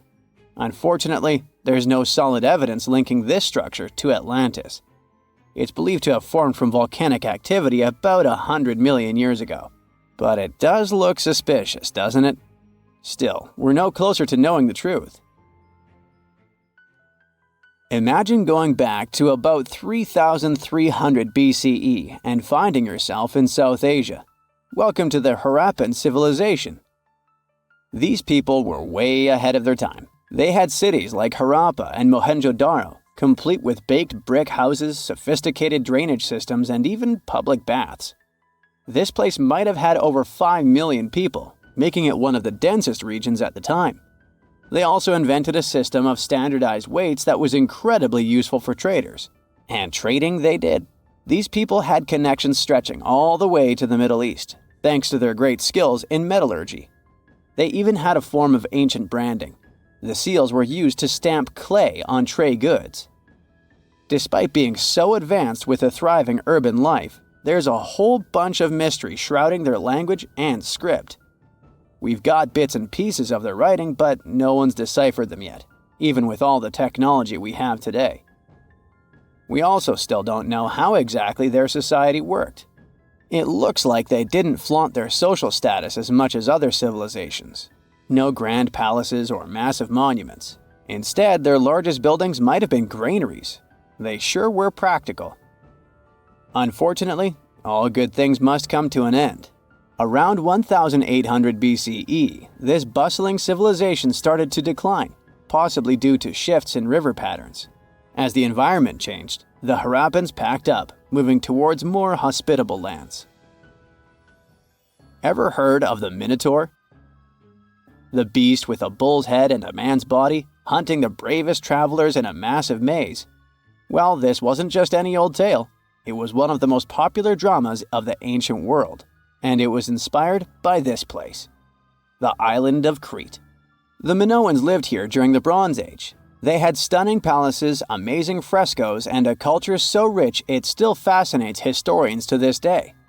They built places like Knossos, which was so complex with its multi-story buildings and elaborate hallways that it might have inspired the whole labyrinth myth. Their engineering was so ahead of its time that even their drainage systems were more advanced than what many of us have today. Let me know in the comments which of these stories you find the most fascinating, and thanks for watching. Now, let's assume that another species, whether humanoid or dolphin-like, could have existed millions of years ago. How do we find their traces? There was a Doctor Who episode about a non-human industrial civilization on Earth that existed long before us. These reptiles, called Silurians, were forced deep underground by a catastrophic rise of temperatures on Earth, and there they thrived for centuries. That inspired scientists to create the so-called Silurian hypothesis.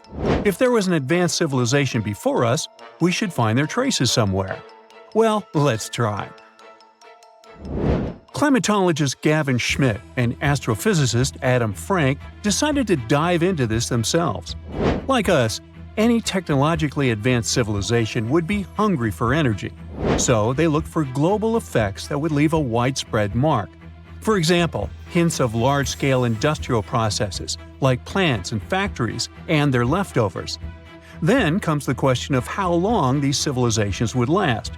If they existed for a long time, we should look for long-lasting signs, like residues from burning fossil fuels, mass extinctions, synthetic chemicals not found in nature, and even traces of nuclear fission. Basically, we should search for the same kinds of things that humans are currently leaving behind as evidence of our activities. Unfortunately, this evidence isn't that easy to find. Let's imagine an unsettling scenario if humanity suddenly disappeared.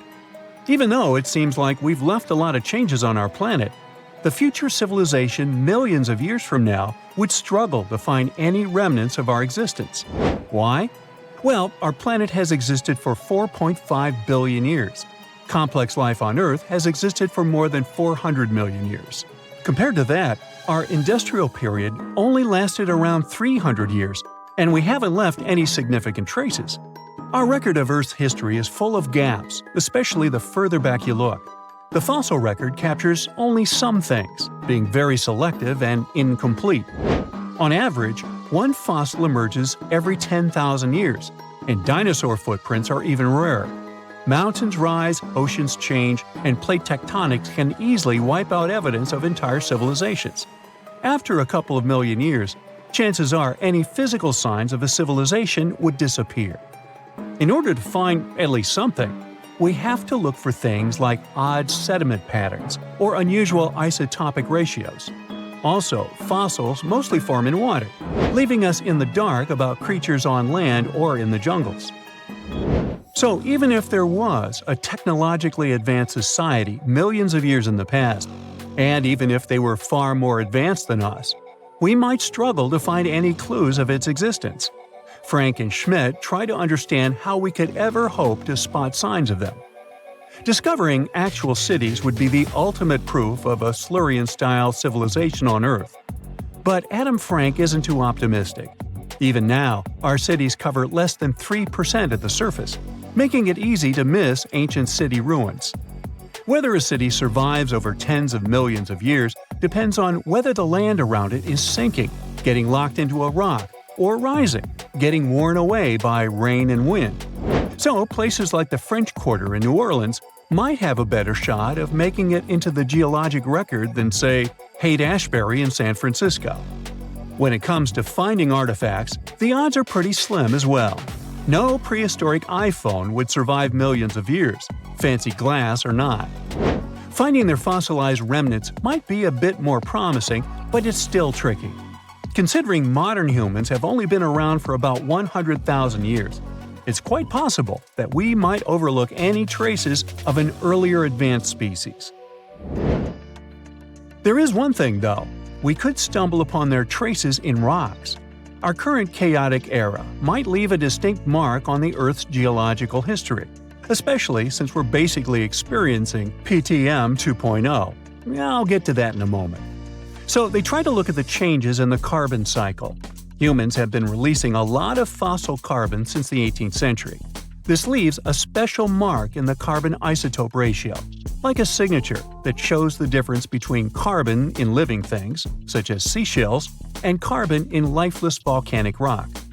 Scientists also look for signs in the way sediments are arranged. Large coastal deltas might mean that there were bigger rivers made by folks in this hypothetical civilization. Traces of nitrogen could suggest big-scale farming, where they used a lot of fertilizer. Spikes in metal levels in the sediment could mean runoff from heavy industries. Of course, a single find like that wouldn't tell us anything. Schmidt says the key is to look for multiple signs together. Without clear artifacts, The uniqueness of an event might show in various clues rather than a set of changes linked to a single cause. On a quest for Silurian-style clues, scientists even decided to check the moon. Some astronomers find it surprising that no one has looked into this before. They even joked about the possibility of dinosaurs building rockets and leaving traces on the moon or other celestial bodies. These astronomers think that Earth-like planets tend to erase signs of civilizations on their surfaces. So they're exploring the wild notion that these beings might have been space travelers. In that case, remnants of their technology, known as technosignatures, could be lurking not only on our moon but also on asteroids, or even buried on Mars. There they might endure for millions or even billions of years. Unfortunately, so far, despite digging into the past 380 million years and examining all suspicious events, the researchers haven't found a clear match for a technological civilization. They don't give up, though. Frank calls for more investigation. For example, we could study how modern industrial chemicals stick around in ocean sediments. This, he believes, could help us identify similar chemical traces in the Earth's history. If there are no traces, why do we even bother to find something like that? This research is based on Schmidt and Frank's recent papers. They were delving into the Anthropocene. It's the proposed epoch, dominated by human activities on Earth. It's full of these things called hyperthermals. They're prehistoric events when temperatures on Earth sharply increased over a relatively short time. They're like extreme heat waves from the past. A great example of this is the Paleocene-Eocene thermal maximum, or PETM for short. It happened around 55.5 million years ago and saw a rapid rise in global temperatures. Over 200,000 years, the average temperature on Earth jumped from about 9 to 14 degrees Fahrenheit. We study these hyperthermals to understand how they occurred, from natural causes or human activities. So, these hyperthermals sparked the genesis of Frank and Schmidt's research. To study them, scientists started examining chemical signals and tracers left in rocks. When doing that, Schmidt and Frank uncovered some eerie parallels between all the climate issues we have today and past periods of rapid temperature shifts. There's a close similarity between the PETM and other hyperthermal events. So all this work isn't just about solving a historical mystery. Understanding our impact on the environment can guide us to finding better ways to live in harmony with the planet and avoid becoming a forgotten species in the future. Our Milky Way is filled with lots of planets that could be just right for life, but we don't know if there are other civilizations out there. Earth is the only place we know of with living beings. About 200 years ago, people wondered if there might be civilizations on Mars. Back then, it was a real question, but once we got pictures from space probes, we decided there wasn't any evidence for it, and that idea got stuck in our minds. Now, it's not even considered a valid topic for serious science. It's seen as kind of silly. But no one has set clear limits on what could have happened on our own planet a really long time ago. So, even if there is no proof, we shouldn't throw away the possibility. Don't forget, it took humanity a while to recognize dinosaurs. Maybe Silurians are just patiently waiting for their time. You're an adventurer looking for a golden hourglass hidden in the jungle of an exotic country. Finally, you find the artifact. Someone starts shouting as soon as you grab it. "Stop! This is the police! Hands up!" You look around and see two officers. You turn the hourglass over and fall into a suddenly formed portal that takes you through space and time. "Hey you, stranger, don't move! What are you doing in our temple?" You look around and see two guys with swords. They're the police of ancient Babylon. The vast kingdom in Mesopotamia was the first in history to invent a list of laws and punishments for their violation. The list of these laws was called the Code of Hammurabi and contained 282 laws. They were carved on stone pillars around the 10th century BCE. The laws had rules about the family and behavior in society, and generally were similar to the laws of modern civilizations. The authorities of Babylon created special police squads consisting of locals. Their goal was to monitor public order and ensure no one broke the law. Some records of the squad's work have survived to this day. They talk about how the ancient police stopped noisy feasts, monitored tax payments, and searched for thieves and looters. In general, their routine was similar to the routine of modern police. They guarded temples and made sure that nothing was taken from them. You're now in their temple, holding the golden hourglass. The sand pours down, and you teleport to another place. It's the 14th century. You're in Nigeria, on a hot plain under the scorching sun. You hear someone approaching you from behind. "Stop! Don't move! Your fate will be decided at the meeting." Two Okanko guards, members of the Igbo ethnic group, walk to you holding spears. Okanko consisted of rich and poor people, young and old. They were the judges of justice and ensured that no one violated the laws. Each village had its own Okanko squad. They severely punished those who cheated or harmed other people. Okanko also solved land disputes. Before passing a verdict or sentence, Okanko discussed it at public meetings. You haven't broken their law, but you're a stranger in their village, so they want to grab you. Fortunately, the hourglass transports you out of there. Now you're inside a temple in ancient Egypt. You hear barking dogs, screaming monkeys, and human voices. "Who are you?" You turn around and see the Magi, the police of the Middle Kingdom of ancient Egypt. These experienced guys with swords patrol the streets with dogs and even monkeys. They were residents of the neighboring kingdom of Nubia. Still, as the territory of Egypt expanded, they offered their services as the guardians of order. During the New Kingdom, the temple priests of Egypt performed police functions. They protected temples and caught looters and thieves. If someone stole something from a temple, temple priests arrested the thief and conducted their own investigation. They won't investigate anything this time as you disappear and continue your journey. You're in a hot jungle now.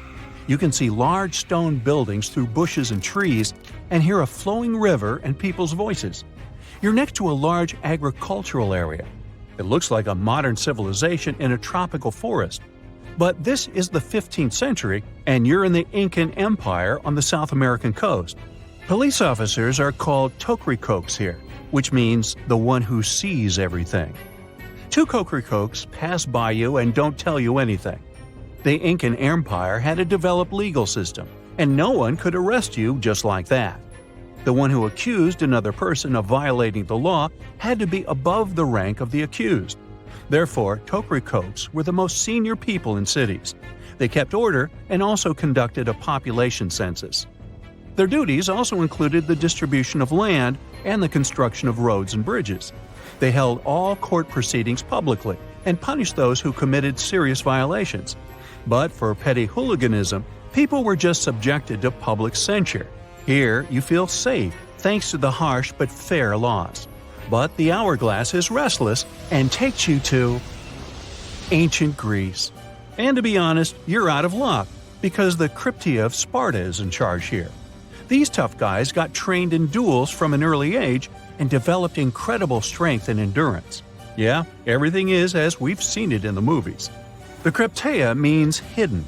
This police force always acted cautiously and quietly to deliver a crushing blow.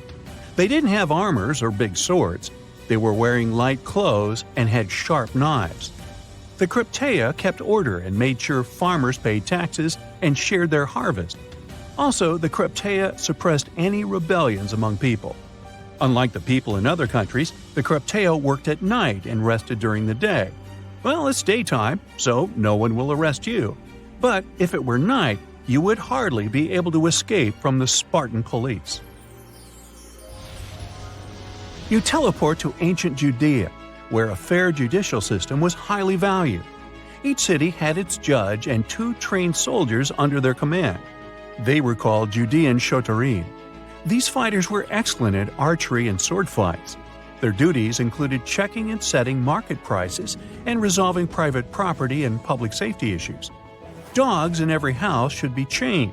There should be no pits on the street, and the sale of knives and swords should be strictly regulated. Any violation of the law was investigated and dealt with in court. The locals really appreciated this order and paid for it as taxpayers. Now the golden hourglass takes you to 15th century West Africa. You're in the Songhai Empire. This was one of the largest countries in West Africa with first-class police called the Kadi. Serious violations were punished cruelly, so people were afraid to break the law. The Kadi were government officials appointed by the king. They decided who to court-martial and who to punish with a small fine. They monitored not only the order in cities, but also the environment of the king. If someone wanted to commit treason or overthrow the ruler, the Kadi found out about it and neutralized the threat. Now you find yourself in a very hot place, but not because the sun is scorching, but because there are flames everywhere. The building you're in is on fire and you don't know what to do. At that moment, two guys run inside and pull you out. They just saved your life. Meet the vigiles, the police of the Roman Empire. More precisely, they were firefighters. In 21 BCE, the Roman emperor ordered his subjects to extinguish fires in the homes of the nobility and ordinary poor people. For this, the emperor received praise and decided to create the first public fire service in Rome. The vigiles patrolled the streets and extinguished fires caused by hot weather or hooligans. Soon, the vigiles began to keep order and catch robbers. They wore light armor and had whips and staffs. You don't have time to thank them for saving your life because the hourglass takes you to another era. The Mauryan Empire, which lasted from 321 to 185 BCE, was the first empire of ancient India. You don't have time to do anything as two big guys grab you and blindfold you with a rag. They're taking you to interrogation. Every city in this state had a police chief and his team called Gops. They did all the police work and spied for the emperor. They looked for other spies, registered new visitors, and followed them. They patrolled the streets, kept order, and knew everything happening in the cities. They're going to put you in a cage, but you disappear right from their hands. You've finally returned to the 21st century. There's no more sand in the top part of the hourglass. So you ponder committing a small robbery to see how modern-day police will respond. But then the hourglass reappears and drops you into prison so you can get a close-up view. Then you wake up.